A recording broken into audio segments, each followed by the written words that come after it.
Hi guys!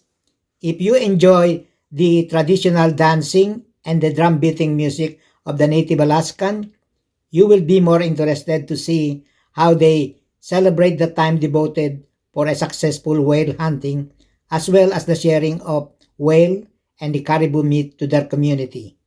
So, without further much ado, let us immerse once again in Utqiagvik.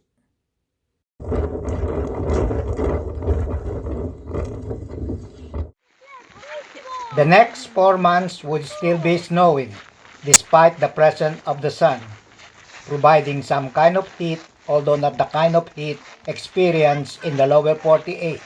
Alaska is the 49th state. School children running here and there on snowy ground, basking under a much warmer sun, the only time they would be seen enjoying the luxury of outdoor fun, be it on the school grounds, their backyard, on the beach, or on the playgrounds.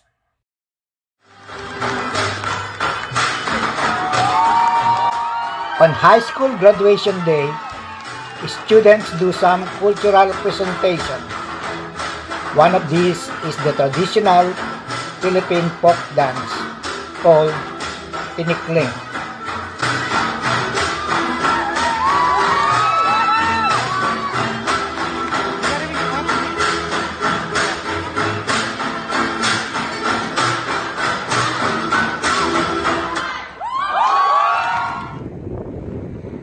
Summer in Utqiagvik is always cool.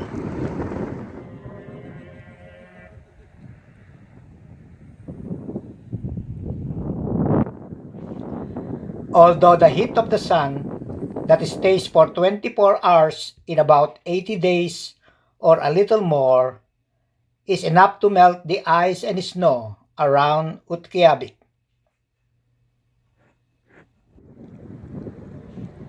The sun doesn't completely set from early May to until a few days at the end of July. Utqiagvik never actually gets dark on those months.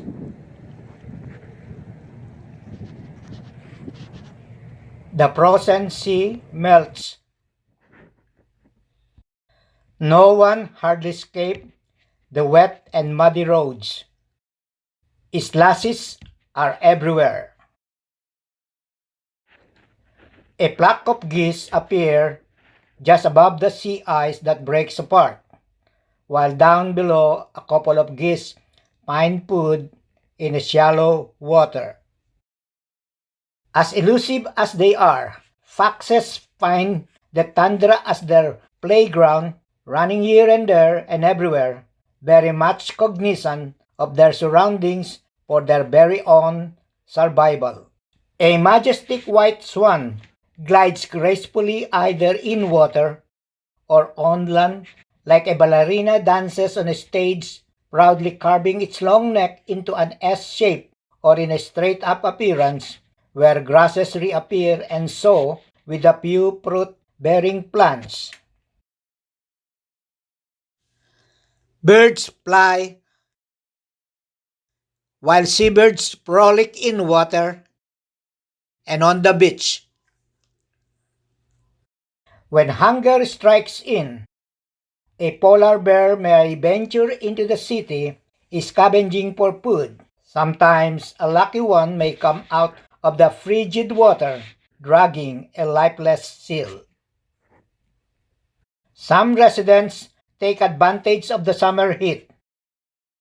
They get married under the whalebone, pose underneath, or wed inside the courthouse nonetheless. You're about to take in pledging your lives each to the other, consecrate the closest union known to our society. The union of husband and wife in heart, body, and mind is for your mutual joy and for the comfort and help to give one another in lasting love. Okay, so now if you could shake hands, join your right hand. By the authority vested in me by the state of Alaska, I now pronounce you husband and wife.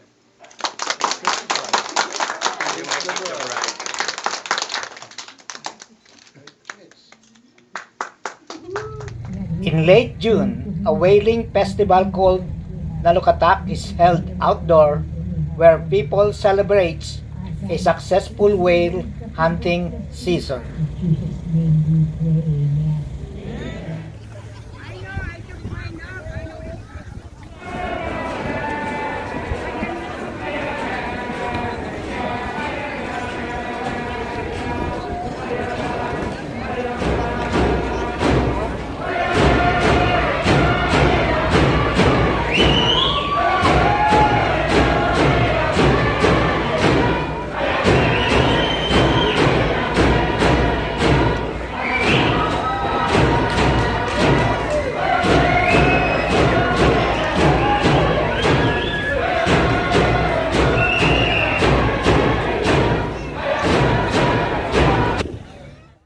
Sharing of whale meat called maktak dominates the festivity, accompanied by the offering of traditional meals of whale and caribou meat to the community.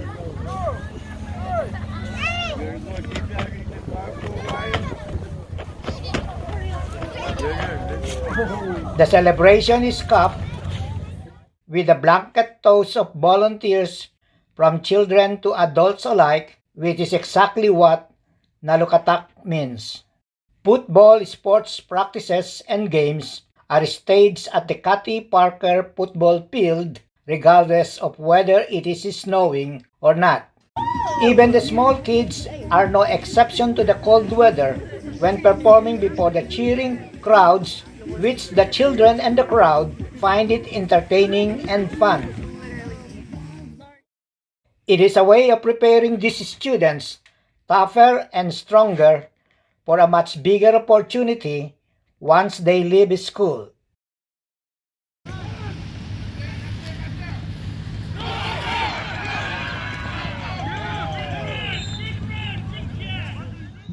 Some days and nights, rain would fall. Some days and nights too, slight snow would also settles in.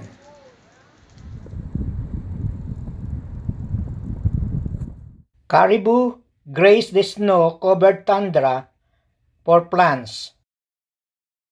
Snowy owls, for which are native to the Arctic regions, appear on rooftops, on wooden structures, or on electric posts, hunting for lemmings and birds. Life in Utqiagvik is from home to work to home. There is not much to see and enjoy, so as not to make living miserably lonely, where there are lots of eating, jamming, and singing karaoke style to break the monotony of life. Sooner than everyone knows, it is snow time again, which doesn't surprise Utqiagvik residents anymore. Everyone knows, even in summer, there is snow. As in every morning or in every afternoon therein, or even in the quietest of evening, snowflakes drop without a whimper, like tiny pieces of cotton or fireflies flying around gracefully and softly, that the slightest of sound created only a fox or a whale or an owl native to the Arctic region can hear. As everyone knows too, that the entire city of Utqiagvik, as it embraces the silence of snowfall, day in and day out, is once again draped in snow.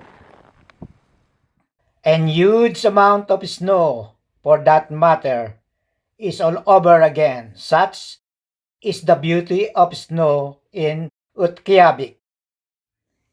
If you find this travel video interesting, please click on the subscribe button and the bell notification so I can create another equally interesting travel video and notify you as well. If you have any questions or comments, please write them down below and I will address them accordingly. And don't forget to share if you will, please.